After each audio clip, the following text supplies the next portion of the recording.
pamusoro pechinhu chinonzi zita. Zita. Ndoda kuisa dzidziso pamusoro pezita kana kuti mazita. Hakuna rimwe zita pasi pezuva nokudenga rakapiwa kukudzwa nekuremekedzwa kudarika zita raKristu Jesu. So Mwari vanopa Jesu zita. He was given a name that is above every name. A name that carries power, that carries authority, that carries wisdom. Whatever it takes, whatever good and special thing, you can find it in the name of Jesus. So chino chinonzi zita chine nyaya. Mukurarama kwatinoita vanhu vane tsika dzavo kumuri kwatinobva nemararamiro, munoona kuti neimwe nguva hakuna munhu anozvipa zita. Some they grow up and they change names, but mukutanga kwozvose unotumidzwa zita waberekwa. Besides kutumidzwa zita, kune seneme yamagara muinayo inongoflowa nemagenerations nemadzinza. So kana Jesu wakapiwa zita pamusoro pemazita ose, uchaona kuti neimwe nguva Mwari vachishanda nevaranda vavo vane ishu yemazita yavamunogadzirisa mune mumwe. Look at Abraham, who was later given the name Abraham. Why? Zita rinotakura purpose, rinotakura destiny, rinotakura authority and favor. So Abraham was changed from Abram to Abraham. So later became Paul.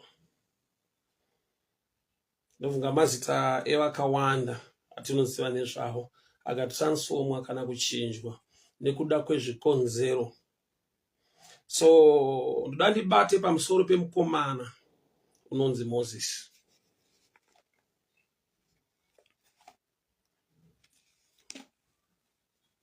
Names are so powerful in life.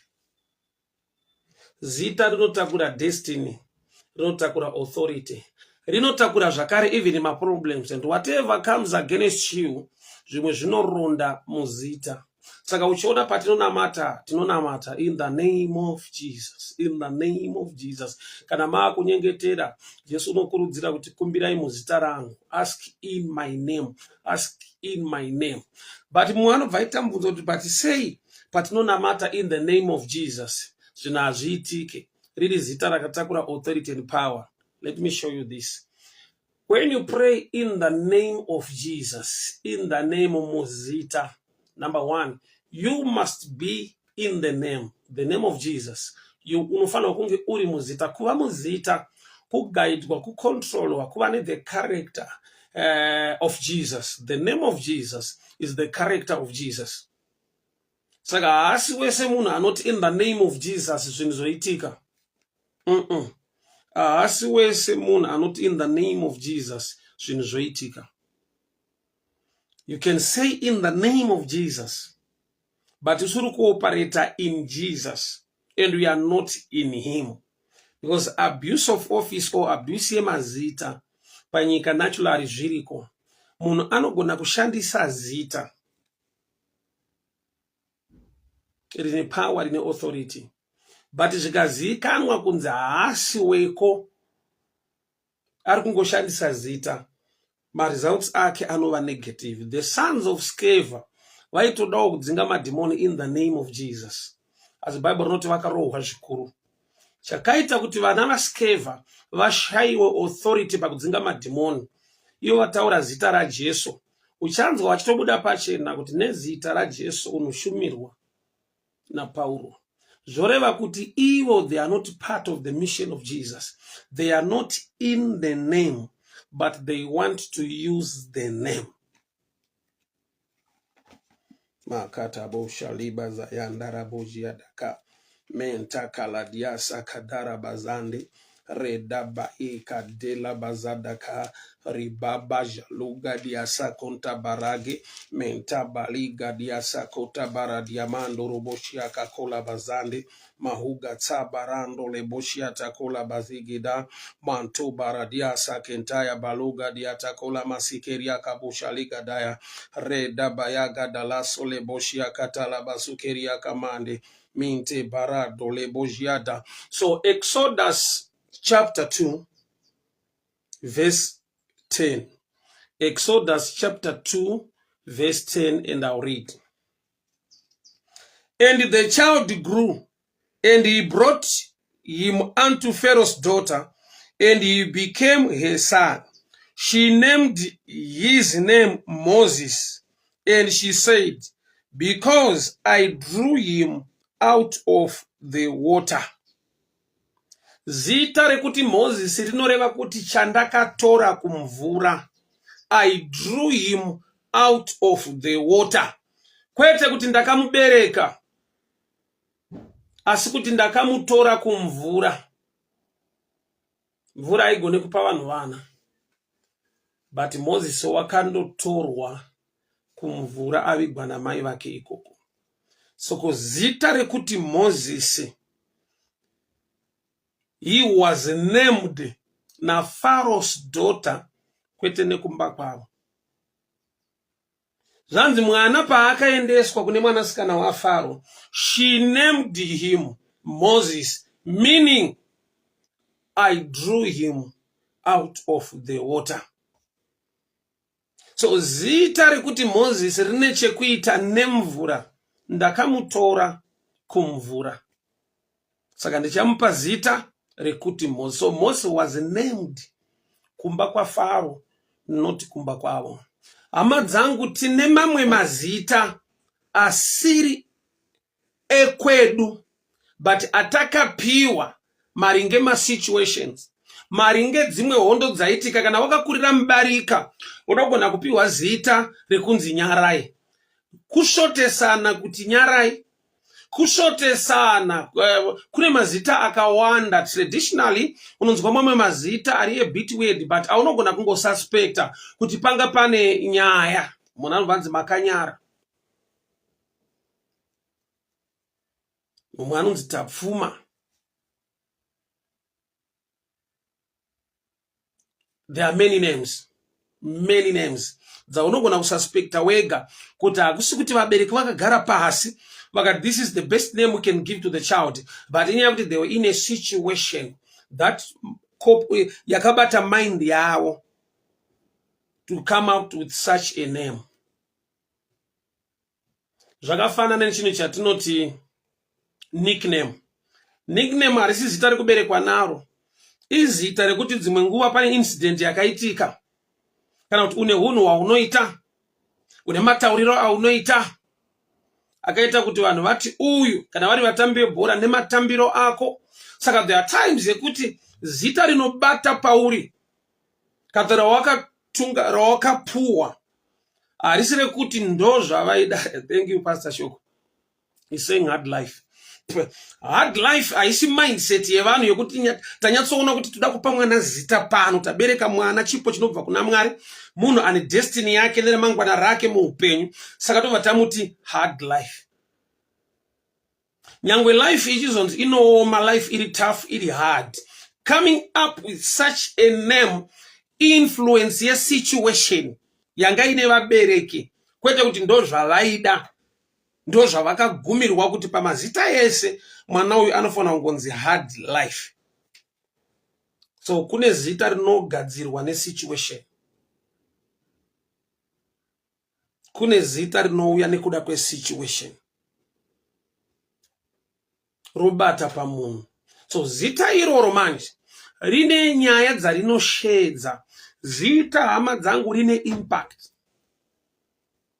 Zita rine ma-issues arinoshedza. Worse in our systems dzekurarama sevanhu vatema, tine vanhu vekuti even today akura kusvika paara is nameless according pama issue I don't explain. Nekuda kwekuti zita raakapiwa rekunzi Friday kuna sekuru wake vainzi Friday. Tine tsika yekupa vanhu mazita, especially uri mukomana wakabereka firstborn yako, unoona ukipa zita ramudhara wako rababa wako. That's an honor to your father kukipa legacy mazita nemhuri nekudini. Kana ari mwana musikana unomupawo zita ramai wako. I did the same as well. But hepano pane nyaya zvakatevera, nokuti ndoda kuti unzwisise. Zita rawakapa mwana uchidira baba wako, ukazoita futi research, harisi zita rababa wako, izita rababa wako. Ukaita futi research, harisi zita rasekuru wako, izita rasekuru vasekuru vako, rakagadzirwa mune imwe situation ravakapuwa zvichida musi mumba marakabuda, but rakabuda maybe kwavakashandirwa, kwavakabatsirwa kana imwe situation. So we inherit names atinofungidzira kuti ari innocent. We inherit names atinofungidzira kuti they are just innocent. Saka zvichinzi munhu kana ava munashe, munashe muna Jesu, muna Jesu ndo mune zita riri pamusoro pamazita ose.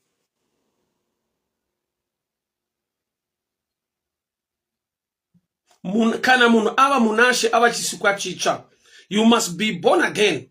Munashe muna Jesu, in the name of Jesus. Could the covering above your name now is Jesus. Kana mawa kuna matana matai muzita rangu, it's all about the name of Jesus. But hepano pane nyaya, you are born again. Urukuna mata using the name of Jesus.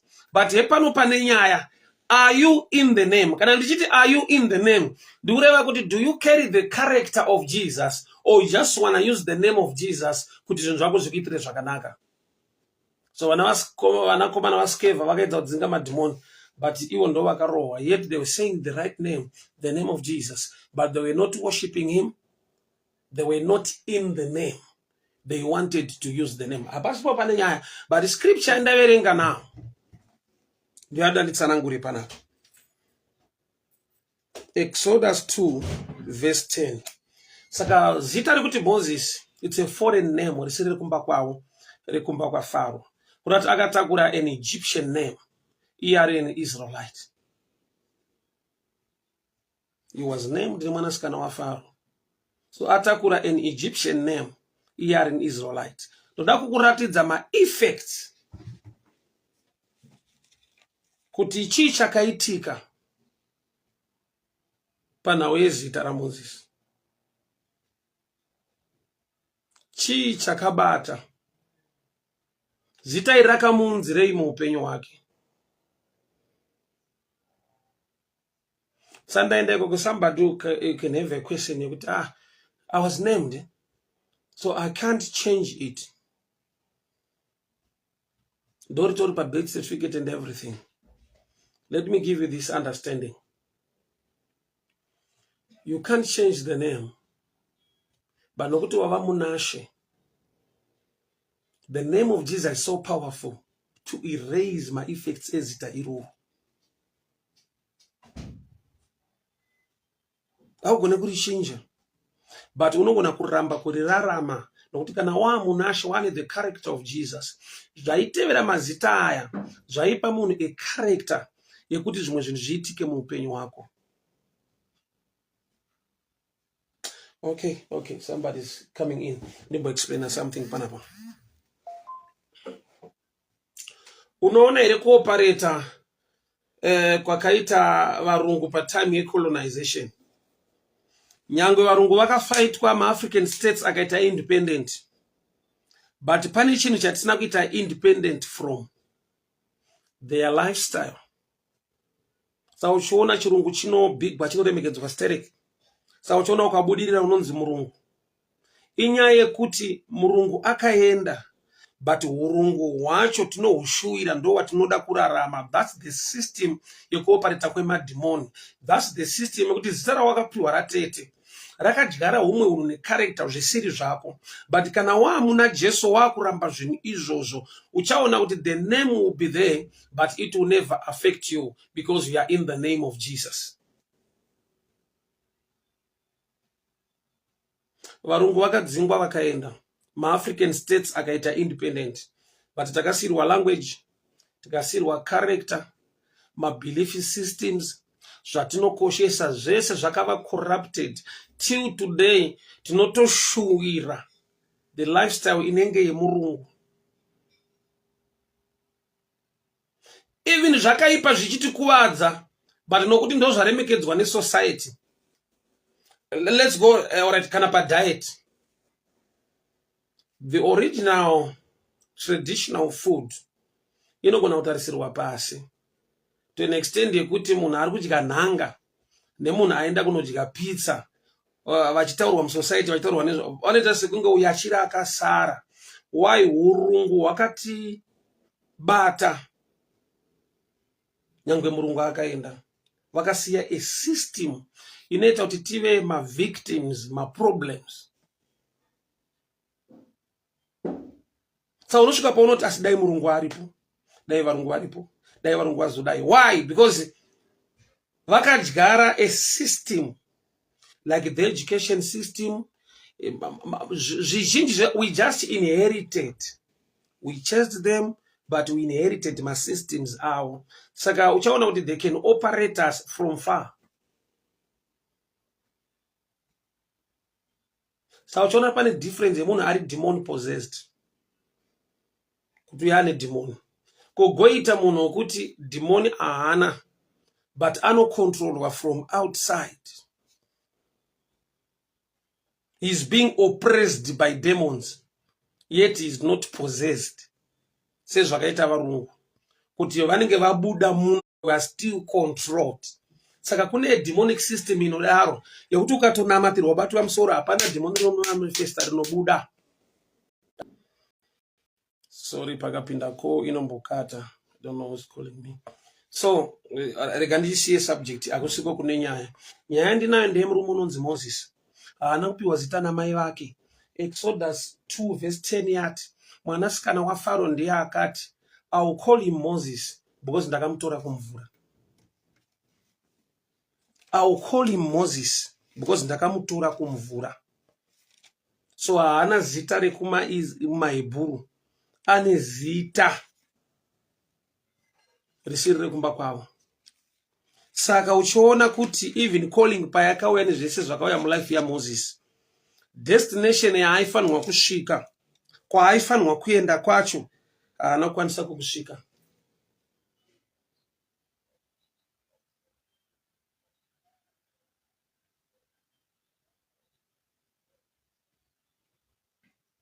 Kwaaifanirwa kuenda haana kusvika. Sei panzvimbo inonzi Meribah, at the waters of Meribah, Mwari pavakamuti speak to the rock, iye ndokubva arova dombo, and God was not happy. Ndokubva vamudza kuti hauchapinda nokuti hauna kunditeerera pamberi pevanhu. But mystery riripo mulife yaMoses. Kana zita richireva kuti akatorwa kumvura, I've taken from water. Destiny yake kwaaifanirwa kupinza vana veIsraeri akanzi hauchapinda nekuda kwekuti pamvura dzepaMeribah une zvawaita zvisina kufadza Mwari, which means mvura yakatora destiny yaMoses nokuti zita rake rinongoreva kuti chandakatora kumvura. That's how powerful and effective is a name. Moses haana kupinda Canaan. Chikonzero Mwari, shoko raMwari rataura rikati, at the waters of Meribah, Mwari vamuti speak to the rock, iye akarova dombo, haana kuteerera Mwari. Hauchapinda. Reason, the waters of Meribah. Zita Moses, chandakatora kumvura, apa mvura ine chayatora muna Moses kuti aregere kupinda mudestiny yake. That's why Jesu paari kuuya, ari kuuya with a name. Because through the name of Adam, we all fall short of the glory of God. By the name of Jesus, we are sanctified. We are redeemed by the grace of God. So ndochidzoka kumazita edu isusu ane nyaya dzawo. A name carries a character. A name also carries my challenges. Unaona lifestyle, pane lifestyle inaita nge pattern or a systematic. Unozonzwa Bible richiti kwakazoita nzara famine Genesis 26. But yakati siyana ine nzara yakaitika mazuva Abrahama. But nyaya ndeyenzara kuna Isaac. Yanga iri kuna baba wake Abraham. So I want you to see something. Panika trend karipo ma families. Maybe akaskupa pa first name. Karutakurwa ku surname ya winayo. Saka now you cannot change zita iro. Some they can, but chinzwaka nyaya iri pa belief, not just a name. So jana munhu anogona kubhabhatidzwa opiwa zita rekuti Abraham. But izvezvo vanhu vari kutochema naAbraham ari kuvavhara mari dzavo. Munhu anogona kuchenjwa zita akatonzi Isaiah. But Isaiah wacho ari kutoshungurudzawo vanhu. The naming is just a tradition, haina ma-effects. Ari positive mu life yemunhu. Ma-effects are positive, even zita rapo i-character. Saka nyaya ndauya nayo. It's all about the name of Jesus. Pese paunonamata paunoita zvinhu zvako, unongoti muzita raJesu Kristu weNazareta wandakatenda. Iye ane ropa rinotaura zvinodarika raapero. Mwari dataura nyasha, breakthrough, favor and success muupenyu hwangu. In the mighty name of Jesus. That's the name above every name.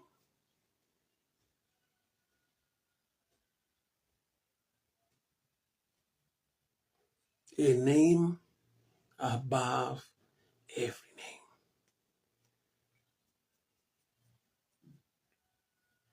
Makatabosha. Ribasada kayada boshianda. Mauga ta baradiasa konta maliga diatakula masai. Yebo kare maliga da kayando reboshiata kula bazika taya. Ribaba jaluga diasa konta maliga diasa. Father, in the mighty name of Jesus, we give you glory, we give you praise, we give you honor. In Jesus' mighty name I pray. Amen and amen. God bless you people. God bless you people. We meet again same time, same platform. Mwari werugare vakuchengetei, Mwari wenyasha vakugonesei. Ndinotaura kubudirira nekukunda muupenyu wenyu. Muzita raJesu Kristu weNazareta. Amen and amen. So you are also welcome to send your airtime or data for us to continue to broadcast each and every day. We also need your hand or your support for the ministration of the word as we pray together.